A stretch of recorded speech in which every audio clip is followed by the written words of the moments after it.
السلام علیکم ورحمۃ اللہ وبرکاتہ۔ ناظرین کرام، 15 طرح کے ایسے جانور ہیں جن کی قربانی درست نہیں ہے۔ احادیث شریفہ کے مطالعے سے، اسی طرح فقہاء کرام کی تصریحات سے یہ بات واضح ہوتی ہے کہ 15 طرح کے جانور ہیں جن کی قربانی درست نہیں ہوتی، اس لیے کہ ان میں عیوب پائے جاتے ہیں، ایسے عیوب جو قربانی سے مانع ہوتے ہیں۔ تو چلیے میں اس ویڈیو میں یہ بتانے کی کوشش کرتا ہوں کہ وہ کون سے 15 جانور ہیں، 15 طرح کے جانور ہیں، 15 عیبوں والے جانور ہیں جن کی قربانی درست نہیں ہے، جن کی قربانی اس لیے جائز نہیں ہے کہ ان کے اندر قربانی سے مانع عیب پایا جاتا ہے۔ وہ کون کون سے جانور ہیں؟ نمبر 1، مجنون، ایسا جانور جو جنون کی وجہ سے، جو پاگل پن کی وجہ سے چارہ نہیں کھا سکتا۔ نمبر 2، خارش زدہ جانور، یعنی ایسا جانور جس کو خارش ہو گئی ہو، جس کے بدن میں کھجلی ہو گئی ہو، خارش ہو گئی ہو، اور خارش اتنی زیادہ بڑھ جائے کہ اس کی وجہ سے وہ دبلا ہو گیا ہو۔ خارش زدہ جانور، ایسا خارش زدہ جانور جو اپنی خارش کی وجہ سے دبلا ہو گیا ہو، یعنی اگر ایسا خارش زدہ جانور ہے کہ دبلا نہیں ہے بلکہ صحت مند ہے، تندرست ہے، تو اس کی قربانی کر سکتے ہیں۔ لیکن ایسا خارش زدہ جانور جس کی خارش کی وجہ سے وہ دبلا ہو گیا ہے تو پھر اس جانور کی قربانی نہیں کر سکتے۔ یہ نمبر 2۔ نمبر 3، اندھا جانور جو دیکھ نہیں سکتا، اس کی بھی قربانی درست نہیں ہے۔ نمبر 4، کانا جانور۔ نمبر 5، بہت ہی لاغر، بہت ہی دبلا کہ اس کی ہڈیوں میں گودا ہی نہیں ہے، ایسا لاغر، ہڈیوں کا ڈھانچہ، ایسا لاغر اور ایسا دبلا جانور، اس کی قربانی بھی درست نہیں ہے۔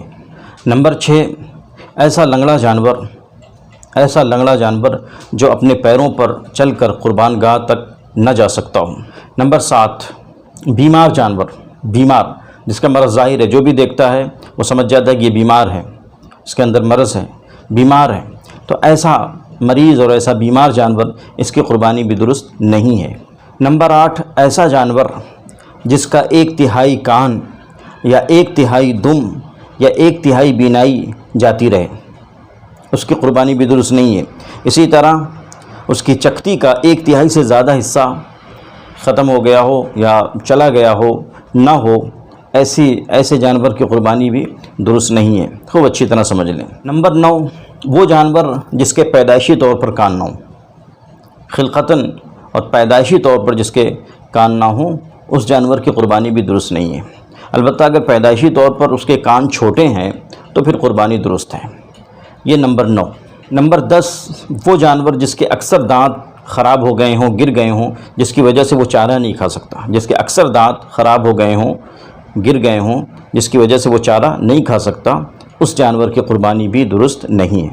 نمبر 11، وہ مادہ جانور جس کے تھنوں کا سرا کٹا ہوا ہو، جس کے تھنوں کا سرا کٹا ہوا ہو، ایسے مادہ جانور کی بھی قربانی درست نہیں ہے۔ نمبر 12، وہ مادہ جانور جس کے تھن خشک ہو گئے ہوں، جس کے تھن خشک ہو گئے ہوں۔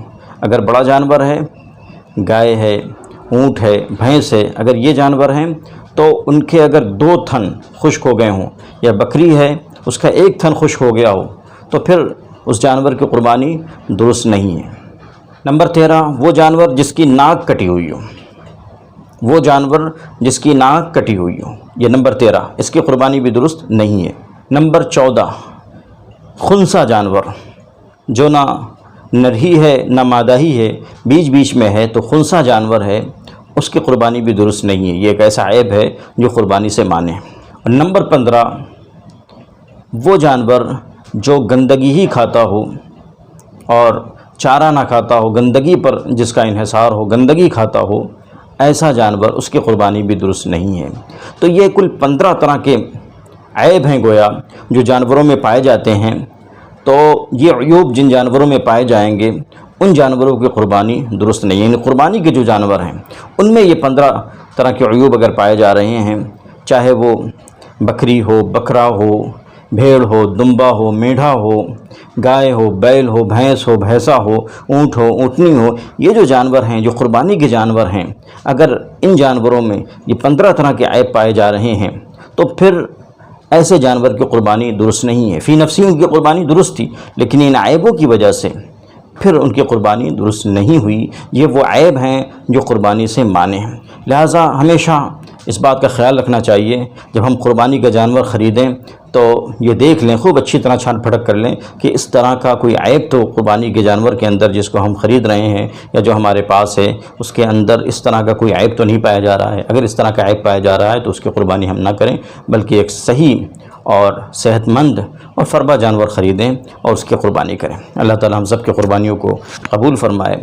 اس ویڈیو کو اپنے دوستوں کے ساتھ بھی شیئر کریں، شاید ان کو اس ویڈیو سے فائدہ پہنچے۔ والسلام علیکم ورحمۃ اللہ وبرکاتہ۔